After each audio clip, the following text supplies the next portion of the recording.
क्या सीटों की भी अदला बदली होगी? निश्चित होगी, क्योंकि हम लोग कहीं रिस्क लेने के मूड में नहीं हैं। लेकिन हम लोगों का लक्ष्य जो है सीट लेने का कम है और सीट जीतने का ज़्यादा है। हम लोगों ने भी कांग्रेस की तरफ से सब सर्वे करा लिया है कि कहाँ हम जीतेंगे, कहाँ हारेंगे। नमस्कार, मेरा नाम प्रेम है और आप लाइव स्ट्रीम देख रहे हैं। देखिए, सीट शेयरिंग को लेकर लगातार जो इंडिया गठबंधन में है वो बात चल रही है। कौन कहाँ से चुनाव लड़ेंगे, कौन कितने सीटों पर चुनाव लड़ेंगे, बात करने के लिए हमारे साथ कांग्रेस के एमएलसी समीर सिंह है। सर, लगातार इंडिया गठबंधन में बिहार में खासकर सीट को लेकर अब कहीं ना कहीं कहा जा रहा है कि पेच फंस रहा है। अभी तो कोई बातचीत ही नहीं हुई है, तो पेच फंसने का सवाल कहाँ से आ गया। अभी तो हम लोग सब अपने कार्यकर्ताओं में ऊर्जा भरने का काम कर रहे हैं, अपने कार्यकर्ताओं से बात करके उनको प्रेरित करने का काम कर रहे हैं। पार्टी की मजबूती, राजद के लोग राजद को मजबूत करने में लगे हुए हैं। जदयू के नेतागण, खुद मुख्यमंत्री जी जदयू के जिला अध्यक्षों से बात करके चुनावी मूड में आने के लिए प्रेरित कर रहे हैं। उसी तरह हमारे यहाँ लगातार जब से माननीय डॉक्टर अखिलेश प्रसाद सिंह ने अध्यक्ष का पद संभाला है, तो हमको लग रहा है कि निरंतर, चाहे वो बांका का मंदार हो, वहाँ से रैली की शुरुआत की, सैकड़ों किलोमीटर पदयात्रा की, रास्ते में मोतिहारी हो, वैशाली हो, हर जगह बड़ी बड़ी सभा हुई। और अब जो है सो हम लोग अभी हाल फिलहाल में मुजफ्फरपुर में एक सभा हुई, उसके बाद गया में बहुत बड़ी सभा हुई, जहानाबाद में सभा हुई, बेगूसराय में सभा हुई। ये सब चुनावी तैयारी की प्रक्रिया में हम लोग जुट गए हैं और लगातार अध्यक्ष जिससे कल हम लोग की भी बैठक इम्पोर्टेंट लीडर की हुई थी सदाकत आश्रम में, उनसे वार्ता हुई थी। तो हम लोग सब चुनावी रणनीति बनाने में लगे हुए हैं। सर, कहीं ना कहीं सवाल ये खड़ा हो रहा है कि जिस तरीके से अखिलेश जी ने सीटों का डिमांड किया, उधर से सीपीआई भाकपा माले के जो दीपांकर भट्टाचार्य हैं उन्होंने भी बोला, तो अब इस पे बीजेपी के लोग सवाल खड़े कर रहे हैं कि अब सिर्फ फुटबॉल शुरू हो गया। देखिए, उनका सीट बंटवारा क्या होगा नहीं होगा एनडीए में, हम लोग तो कभी चर्चा नहीं करते हैं। तो वो हमारे मामले में क्यों परेशान हो जाते हैं, हमारे मामले में क्यों कमेंट करते हैं। हम तो उनके अंदरूनी मामले में झांकने भी नहीं जाते हैं। तो उनकी आदत है, क्योंकि जो गांव में समाज में जो दुष्ट व्यक्ति होता है उसको अपना नहीं दिखलाई पड़ता है कि हम क्या हैं, हमारे बारे में लोग समाज क्या सोचता है। उसी तरह भाजपा की स्थिति हो गई है कि वो अपने बारे में नहीं सोचते हैं कि उनके बारे में क्या धारणा है, सिर्फ हम लोग क्या कर रहे हैं, हम लोग में कैसे टूट पैदा हो जाए। उनको कहाँ से टूट दिखलाई पड़ रहा है, कहाँ से, अभी तो हम लोग की कोई वार्तालाप भी अभी तक नहीं हुई है।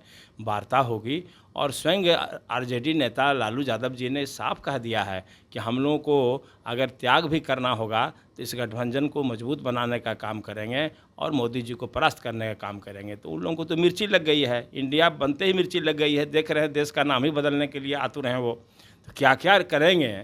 तो उनकी तो परेशानी समझ में आ रही है कि जैसे ही होता है कि जीतेगा भाई इंडिया, उनको मिर्ची लग जाती है। उन्होंने कहा था साइनिंग इंडिया, तो उस समय इंडिया ठीक था, और हम लोग अगर कोई बोल रहे हैं जीतेगा इंडिया तो ख़राब हो गया। उस समय अंग्रेजियत की पहचान नहीं थी इंडिया, उस समय अंग्रेज का दिया हुआ नाम नहीं था, बल्कि आज जो है वो इंडिया बोलते थे तो ठीक था। अगर हम लोगों ने बोलना शुरू कर दिया, अरे वो तो शॉर्ट फॉर्म है, शॉर्ट फॉर्म में वो संयोग है कि वो इंडिया शॉर्ट में बोलते हैं। लेकिन वो तो विस्तार से जब देखेंगे तो गठबंधन का नाम तो कुछ अलग है, लेकिन शॉर्ट में तो स्वाभाविक है, लोग शॉर्ट में ही पुकारते हैं, बोलते हैं। तो अगर इंडिया नाम हो गया तो उनको इस पर कोई टिप्पणी नहीं करना चाहिए था। लेकिन जो दुष्ट भाव में जो समझते हैं कि इससे नुकसान हो जाएगा, कल वो भारत रख देंगे, तो हो सकता है कि अगर हम लोगों ने भी भारत नाम रख लिया तब शॉर्ट में, हम लोग को भी दिमाग है, हम लोग भी सोच रखे हैं कि भारत हम रखेंगे, तब क्या होगा। इसीलिए ये सब तो गलत चीज़ कर रहे हैं। ये बचपना हरकत है। प्रधानमंत्री जैसे पद पर, गृह मंत्री जैसे पद पर जो गरिमा का पद रहा है, वो अब खेल कर रहे हैं, बच्चों का खेल कर रहे हैं, देश के गरिमा के साथ खेल कर रहे हैं, देश के संविधान के साथ खेल कर रहे हैं। उनको तो गरिमापूर्ण आचरण कर रहे, ठीक है। अगर उनको कॉन्फिडेंस होता अपने पार्टी के और अपने सरकार के योगदान पर, तो इस पर ध्यान वो नहीं देते और अपने जो योगदान दिया है देश के लिए उसकी चर्चा करते और समझाते पब्लिक को कि देखो भाई, केंद्र में सरकार भाजपा की बनी तो हमने ये काम किया। आज कहने के लिए कुछ नहीं है। आज किसान को क्या कहेंगे कि हमने आपका आमदनी दूना कर दिया, कह सकेंगे? नहीं कह सकेंगे। क्या रोजगार बेरोजगारों को जो कहे थे कि हर साल 2 करोड़ देंगे, तो आज तो हो जाता 18 करोड़ रोजगार। तो क्या ये रोज़गार आज जो है सो बेरोज़गारी जितनी बढ़ी है और जिस तरह से नौजवान ठगा हुआ महसूस कर रहे हैं, आज उनके सामने दहाड़ के बोल सकते हैं? अच्छा सर, एक सवाल और रहेगा। जिस तरीके से आप लोग सब एकजुट गठबंधन में है, तो आगे आने वाला चुनाव में क्या ऐसा हो सकता है कि जहां से पिछले बार जेडीयू के कैंडिडेट लड़े थे वहां कांग्रेस के लड़े, कांग्रेस के जहां से लड़े थे वहां आरजेडी के लगे, क्या सीटों की भी अदला बदली होगी? निश्चित होगी, क्योंकि हम लोग कहीं रिस्क लेने के मूड में नहीं हैं।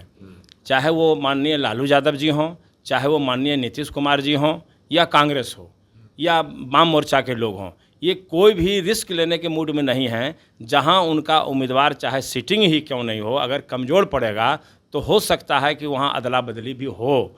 कुछ जदयू की सीट राजद को चली जाए, राजद की सीट जदयू को चली जाए, कुछ एक आध सीट जदयू की कांग्रेस को मिल जाए, ये सब कुछ भी संभव है। इसलिए कि हम लोगों का लक्ष्य जो है सीट लेने का कम है और सीट जीतने का ज़्यादा है। इसीलिए हम लोग सीट जीतने के लिए ही योजना बना रहे हैं और इसमें कोई लड़ाई झगड़ा, कोई मतभेद हम लोगों के बीच में नहीं है। हम लोग मिले हैं, इस बार दिल से मिले हैं और मन साफ करके मिले हैं। कोई दिक्कत होने वाली नहीं है? कोई दिक्कत होने वाली नहीं है, सारा कुछ क्लियर है? एकदम क्लियर है, कहीं कुछ नहीं होगा। अच्छा, क्या लगता है जेडीयू के इतने सांसद जो जीते हुए हैं, क्या लग रहा है अपना सिटिंग सीट छोड़ेंगे? देखिए, ये उनके नेता माननीय नीतीश कुमार जी सब चीज़ रणनीति बना के बैठे हुए हैं और सब उनका सर्वे रिपोर्ट आया हुआ है। राजद में भी लालू जी के पास सब सर्वे रिपोर्ट है। हम लोगों ने भी कांग्रेस के तरफ से सब सर्वे करा लिया है कि कहाँ हम जीतेंगे, कहाँ हारेंगे। इसीलिए वो कौन सीट लेना है नहीं लेना है सब तय तमन्ना हो जाएगा। भारतीय जनता पार्टी को इधर झांकने की ज़रूरत नहीं है। भारतीय जनता पार्टी को 24 का रिजल्ट बस आने का इंतज़ार करें। चलिए, ठीक। तो देखा आपने, कांग्रेस के एमएलसी समीर सिंह थे, क्या कुछ जानकारी दे रहे थे, आपने सुना। बाकी की तमाम खबरों के लिए बने रहे लाइव के साथ। धन्यवाद।